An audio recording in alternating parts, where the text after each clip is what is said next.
nafsu manusia ke anemiyat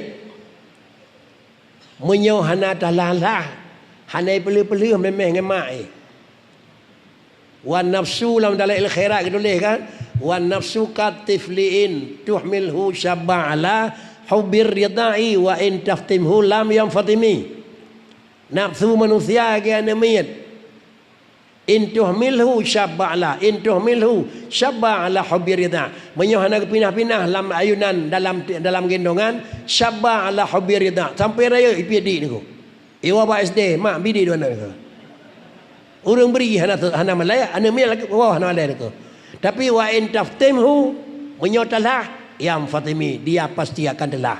Cuma resiko anemia iklik 2 malam, mak kira-kira ji sakit badan 2 malam nako.